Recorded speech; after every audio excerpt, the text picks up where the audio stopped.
Continuamos y como cada viernes damos la bienvenida al psiquiatra, el doctor José Miguel Gómez, que por aquí está. Hablemos de salud mental. Bienvenido, mi señor. Buenos días. Mis respetos. Gusto de verte.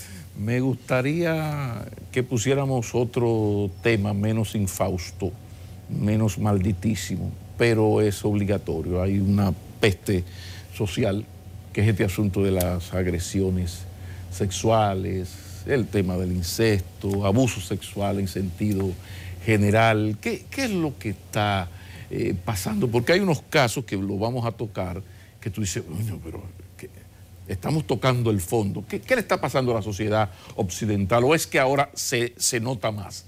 Por favor. La República Dominicana, en términos de salud mental y abuso y agresiones sexuales, tiene que entrar en SOS. Es decir, esto hay que poner atención, y lo que los indicadores de salud mental te dicen que no vamos bien. Estamos entre los países de Latinoamérica donde hay más denuncias de agresión sexual, donde hay más incesto, donde hay más violaciones a niños y niñas, y donde el deterioro de la familia, la destructuración de la familia ha cambiado totalmente. No es que la familia está en crisis, es que la familia en términos de tipología familiar, de dinámica familiar, ha cambiado. De ser una familia nuclear, en su mayoría ser familias monoparentales o matrifocales de un solo miembro, o familias rotas, o familias reconstruidas, o familias disfuncionales, o familias muy patologizadas. Y eso tiene mucho que ver con indicadores de tipo social y económico. Este tipo de movilidad de migración que ha habido en los últimos 15 años, de la zona rural a la zona urbana, a la periferia, eso crea hacinamiento, eso crea un ambiente de promiscuidad, eso crea de un grupo marginal que no ha podido insertarse al desarrollo social, a educación, a salud, a empleo, a agua potable, a electricidad, a recreación, a calidad y a calidad de vida.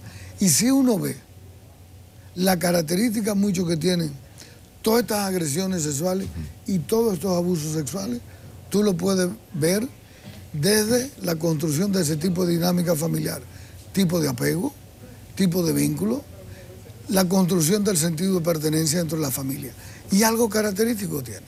Fíjate que los abusos que han pasado en el nivel medio y medio alto son familias reconstruidas.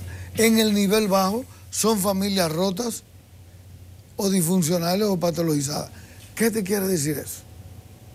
Que está fallando la dinámica familiar, que está fallando los indicadores sociales, y esta sociedad tiene que parar y hablar de este tema. Y en el caso específicamente dominicano, ¿por qué ocurre esto? Porque algo que se le reconocía a la sociedad dominicana es esa vocación para la amistad que tenemos los dominicanos, un poco esa herencia andaluza africana de que tú llegas a un banco en la línea, en la fila del banco, y antes de llegar donde la cajera ya tú eres primo hermano del tigre que estaba adelante, que te contó su vida y tú le contaste la vida tuya y ya son hermanos en Cristo.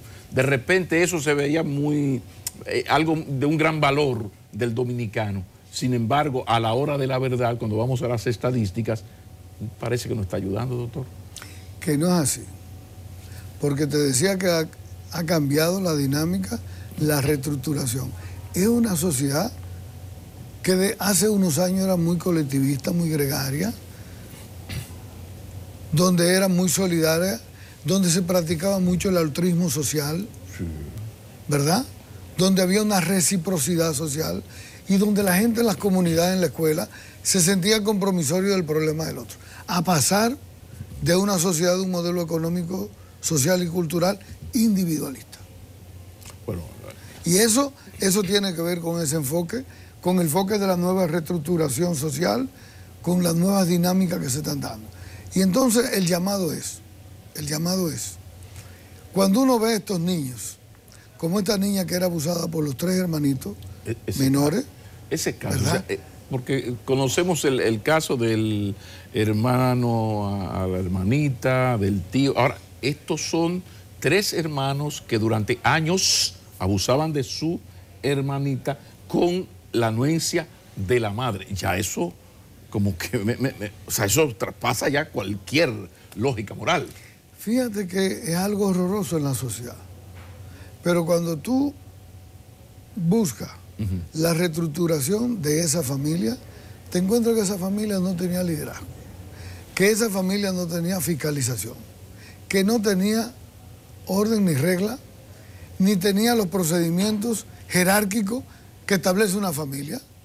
Es decir, la mamá se respeta o el papá se respeta, pero el hermano mayor, aunque sea menor, juega un rol. Entonces, cuando en esa familia pasa eso y se sostiene por mucho tiempo, te dice que ahí no había ningún concepto de reestructuración familiar. Y eso a uno le preocupa porque de cada uno que se denuncia, 3 no se han denunciado, entre 3 y 5 no se saben. Es muy alto. Que precisamente ahí quería llegar. ¿Hasta qué punto han aumentado los casos o lo que ha aumentado son las denuncias? Y lo que antes era asunto que se tapaba y nadie hablaba de eso, ahora sale. Es que el tema es muy sensible. ¿Qué tanto hay de eso?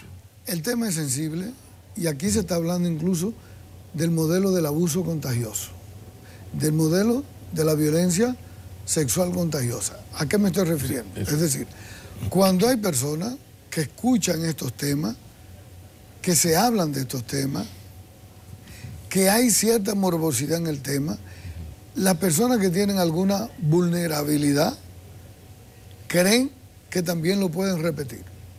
Y eso es preocupante. Es como el suicidio cuando se habla del suicidio contagioso. Se suicidó alguien importante y entonces hay una réplica de 3 a 5 que se van a suscitar en los siguientes meses. Cuando uno ve esto que ha pasado con los sacerdotes, ¿verdad? Esta gran cantidad de abusos y de sacerdotes y pastores.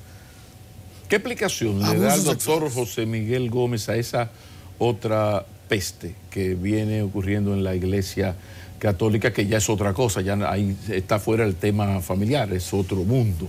Ahora, por la cantidad de casos, esto es horrible y mundial, además. ¿Por qué se está dando estos casos? Yo pienso que mucha gente que tiene ciertas conductas no adecuadas o de comportamientos de altos riesgos sexuales tienden mucho a buscar los amparos simbólicos. Explíquese eso, por favor. O entrar a buscar de la religiosidad, a buscar de la salud mental, ¿verdad? O a buscar algún tipo de protección.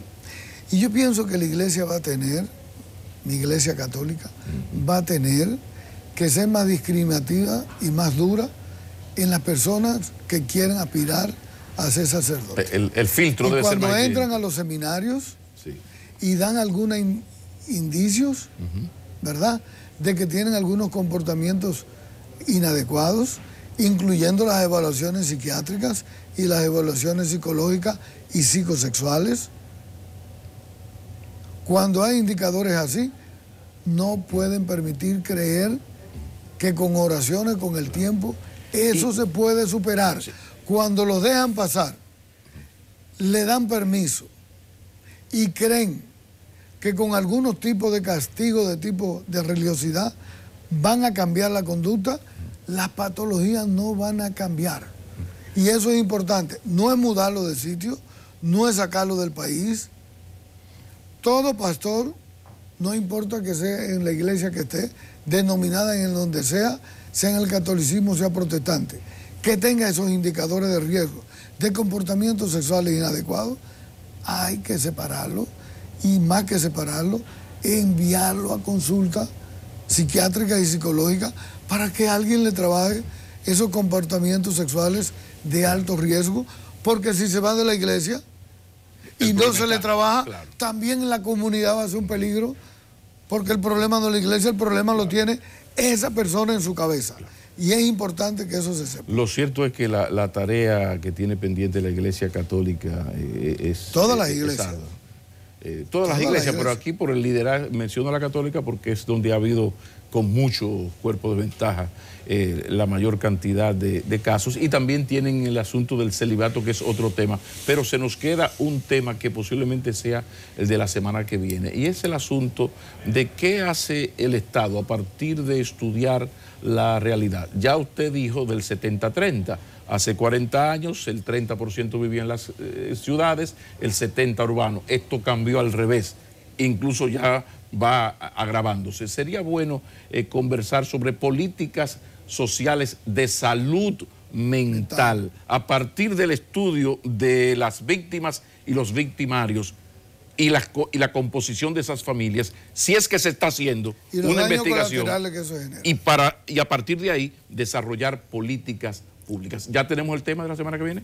Gracias. Muchísimas gracias. Usted es un hombre de cabeza amueblada. Doctor José, no es aquí el amueblado, es usted. Doctor José Miguel I. Gómez nos ha acompañado en su sección de salud mental cada viernes.